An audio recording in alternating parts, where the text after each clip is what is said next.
योगी राज में यूपी का माहौल नहीं बिगड़ सकता। मौलाना तौकीर की गिरफ्तारी पर बढ़ा था तनाव। मौलाना तौकीर की गिरफ्तारी से उमड़ा था हुजूम। शरारती तत्वों पर यूपी पुलिस ने दिखाई सख्ती। शरारती तत्वों को चिन्हित कर की कानूनी कार्रवाई।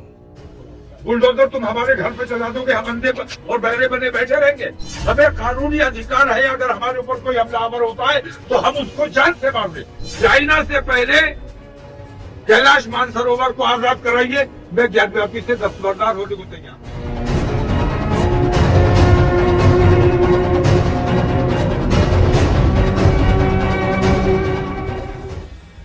इत्तेहाद मिल्लत काउंसिल प्रमुख मौलाना तौकीर रजा ने 5 दिन पहले ही गिरफ्तारी का ऐलान कर दिया था। साथ ही अपने समर्थकों से जेल भरो आंदोलन करने की अपील की थी। मौलाना तौकीर की इस अपील का असर शुक्रवार को देखने को भी मिला, जब मौलाना तौकीर ने अपनी गिरफ्तारी दी। उत्तर प्रदेश के ज्ञानवापी मुद्दे पर आईएमसी प्रमुख तौकीर ने शुक्रवार को गिरफ्तारी तो दे दी। कुछ लागू कर दीजिए, अब आपकी कोई बात नहीं सुनी जाएगी, कोई बात नहीं मानी जाएगी। सीए लागू करने के बाद आप जो काम करने वाले हैं, हम उसको पहले करने के लिए तैयार हैं। आप हमारी आजादी पर हमला करना चाहते हैं, हम खुद गिरफ्तार होने के लिए तैयार हैं। जुमे को मैं जा रहा हूं, मेरे साथी जा रहे हैं। जो आना चाहेगा वो आएगा, जो नहीं आना चाहेगा वो नहीं आएगा। जिसे इन तमाम चीजों से तकलीफ है, मैं हिंदू और मुसलमान की बात नहीं कर रहा हूं, जिसे इन तमाम चीजों की तकलीफ है, जो इन तमाम चीजों को बुरा समझता है, मैं ये समझता हूं कि मैं गिरफ्तारी दूंगा तो वो भी गिरफ्तारी जरूर देगा, अगर मानवता कहीं उसके दिल में बची है। कुछ भी लागू कर, यूसीसी हिंदुस्तान में लागू है, आपको भरोसा है? जिस पर उनके अनुयायियों का पारा हाई हो गया। उन्होंने जमकर बवाल काटने का भी प्रयास किया, लेकिन ये योगी का प्रदेश है, जहां बवाल काटना इतना भी आसान नहीं है। शरारती तत्वों की नस पकड़ चुके हैं सीएम योगी आदित्यनाथ। तभी तो जब शुक्रवार को गिरफ्तारी से पहले मौलाना ने सबसे पहले नमाज अदा की, उसके बाद अपनी गिरफ्तारी दी। इसी दौरान कुछ अराजक तत्वों ने माहौल को अशांत करने का प्रयास किया था।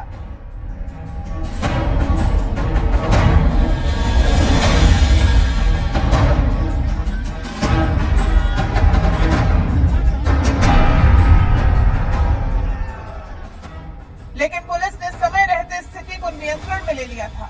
पुलिस ने इलाके में बड़ी फोर्स तैनात कर दी। हालांकि थोड़ी देर में ही मौलाना तौकीर रजा को रिहा भी कर दिया गया, लेकिन शुक्रवार की सुबह से ही प्रशासन काफी सक्रिय और सतर्क दिखाई दिया। 25 लोगों को नोटिस भी जारी किए गए थे। चप्पे चप्पे पर सुबह से ही फोर्स को तैनात कर दिया गया था। कुछ बाजारों को भी बंद कर दिया गया था।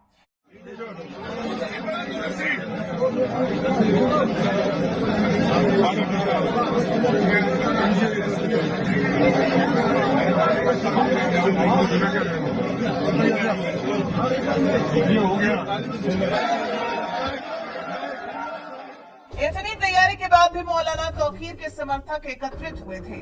आला हजरत मस्जिद के क्षेत्र में इकट्ठे हुए मौलाना तौकीर के समर्थकों ने मोदी योगी के खिलाफ नारेबाजी भी खूब की थी, लेकिन जिलाधिकारी रविंद्र कुमार ने सख्ती दिखाते हुए सभी समर्थकों को माहौल बिगाड़ने ही नहीं दिया। सुनिए एसएसपी बरेली सुशील चंद्रभान का क्या कहना है। एकदम शांतिपूर्ण तरीके से सफर हो चुका था और कुछ लोग अभी लौट रहे थे। उस वक्त कुछ अराजक थे और वो लौट रहे थे, योगी लड़के, उनके बीच में कोई झगड़ा हुआ है और उसको लेकर के बातचीत हुई थी।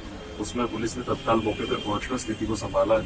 वहाँ पे फोर्स तैनात कर दिया गया और जो लोगों ने भी ये बात की है उनके खिलाफ कार्रवाई की जा रही है। तो लिख के वैधानिक कार्रवाई कराई जा रही है। फोर्स तैनात है, अभी स्थिति नियंत्रण में है, मौके पे फोर्स मौजूद है और सभी जगह पे। जिस किसी ने भी थोड़ा हंगामा करने की कोशिश की, थाना बारादरी क्षेत्र स्थित श्यामगंज में कुछ अराजक तत्वों ने 3 लड़कों से मारपीट भी की। कुछ लोगों ने पथराव भी किया। फूल बेचने वालों का भी सामान फेंका गया। कुछ लड़कों को चोट भी आई, लेकिन पुलिस ने वहीं पर उन शरारती तत्वों की नब्ज दबा दी। कुल मिलाकर मौलाना तौकीर ने जिस तरह का माहौल खराब करने का प्रयास किया था, वो उसमें सफल नहीं हो पाए। यूपी का माहौल नहीं बिगाड़ पाए। समय रहते पुलिस ने सभी कुछ संभाल लिया। जबकि गिरफ्तारी से पहले मौलाना तौकीर ने यूसीसी को गलत ठहराया था, मुस्लिमों को भड़काने का प्रयास किया था। मौलाना तौकीर ने कहा था, देश में पहले से ही यूनिफॉर्म सिविल कोड लागू है। हमारे जितने भी मुद्दे कोर्ट जाते हैं वो यूसीसी के तहत होते हैं, मुस्लिम पर्सनल लॉ बोर्ड के तहत नहीं होते। ये तो हमारे साथ सरासर बेईमानी है। फिर यूनिफॉर्म सिविल कोड रहा कहां? ये सब मुसलमानों को दबाने, सताने और परेशान करने के लिए हो रहा है।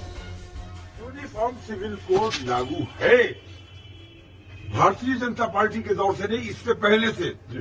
मुस्लिम पर्सनल लॉ जब मौजूद है कोर्ट में, एक कानून मौजूद है, इसके बावजूद हमारे जितने मसाइल कोर्ट में जाते हैं वो यूसीसी के तहत तय होते हैं, पर्सनल लॉ के तहत तय नहीं होते हैं। और फिर यूनिफॉर्म सिविल कोड रहा कहां जब आपने उसमें से कुछ को मुस्तस्ना कर दिया, कुछ को छोड़ दिया, इसका मतलब यूनिफॉर्म नहीं रहा। तो ये बेईमानी हो रही है। ये तमाम चीजें सिर्फ मुसलमानों को सताने, दबाने और परेशान करने। मौलाना तौकीर ने फिर बीजेपी सरकार को चैलेंज भी कर दिया। पहले राम मंदिर, फिर ज्ञानवापी भी हाथ से निकलते देख मौलाना तौकीर भड़काऊ बयानबाजी करने लगे। कहने लगे बीजेपी के लोगों को मंदिरों से कोई मोहब्बत नहीं है, सिर्फ मुसलमानों को तकलीफ पहुंचाना है।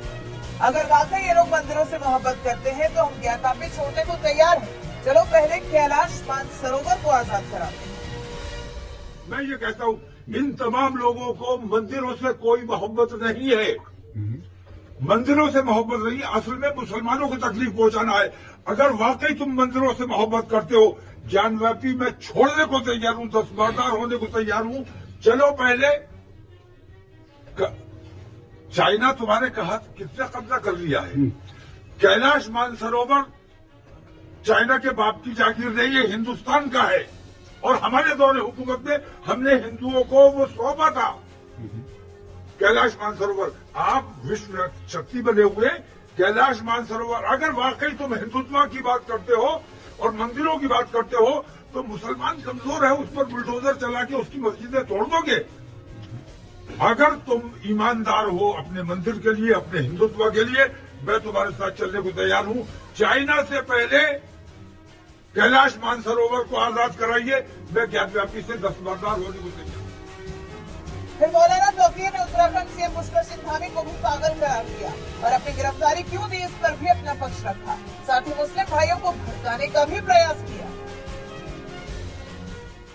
धामी पागल हो चुका है।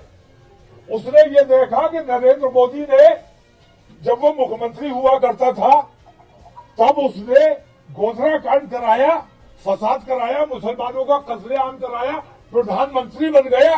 तो अब ये छोटे छोटे मेंढकियों ने भी पैर बढ़ाना शुरू किया है कि नरेंद्र मोदी प्रधानमंत्री बन गया तो हम भी मुसलमानों को सताएंगे, तो शायद हम भी प्रधानमंत्री बन जाएंगे। इससे पहले तौकीर रजा ने हल्द्वानी हिंसा को लेकर विवादित बयान दिया था। तौकीर रजा ने कहा था, तुम हमारे घर पे बुलडोजर चला दोगे तो क्या हम चुप बैठेंगे? अब किसी बुलडोजर को बर्दाश्त नहीं किया जाएगा। सुप्रीम कोर्ट अगर संज्ञान नहीं ले रहा है तो हम अपनी हिफाजत खुद करेंगे। हमें कानून ने अधिकार दिया है कि अगर हम पर कोई हमला होता है तो हम उसे जान से मार देंगे। ये तरीके जो है ये हमारे देश को बर्बाद करने का काम कर रहे हैं। अब किसी किस्म का बुलडोजर बर्दाश्त नहीं किया जाएगा। हम जितना अपने नौजवानों को कंट्रोल कर सकते थे कर चुके हैं। आपको बता दें, मौलाना तौकीर रजा वही है जिनका कांग्रेस और समाजवादी पार्टी और बहुजन समाज पार्टी से साथ रहा है। मौलाना तौकीर रजा का विवादों से भी पुराना नाता रहा है। 2022 में मौलाना तौकीर ने हिंदुओं को धमकी दी थी। कहा था, मैं अपने हिंदू भाइयों को चेतावनी देना चाहता हूं कि मुझे डर है कि जिस दिन मेरे मुस्लिम युवाओं को कानून हाथ में लेने को मजबूर किया जाएगा, आपको भारत में कहीं भी छिपने की जगह नहीं मिलेगी। ये है मौलाना तौकीर। अभी यूसीसी और ज्ञानवापी के मुद्दे से बौखलाए हैं, हालांकि कुछ कर नहीं पाए हैं क्योंकि यूपी में अभी कांग्रेस, बसपा या सपा की सरकार नहीं है, बल्कि योगी की सरकार है। और योगी माहौल बिगाड़ने वालों से कैसे निपटते हैं ये किसी से भी छिपा नहीं है। इसके लिए तो वो सिर्फ देश में ही नहीं बल्कि विदेश में भी विख्यात है। वैसे आप मौलाना तौकीर को फिर एक बार मुसलमानों को भड़काने के प्रयास के बारे में क्या कुछ कहना चाहेंगे? कमेंट कर हमें जरूर बताएं।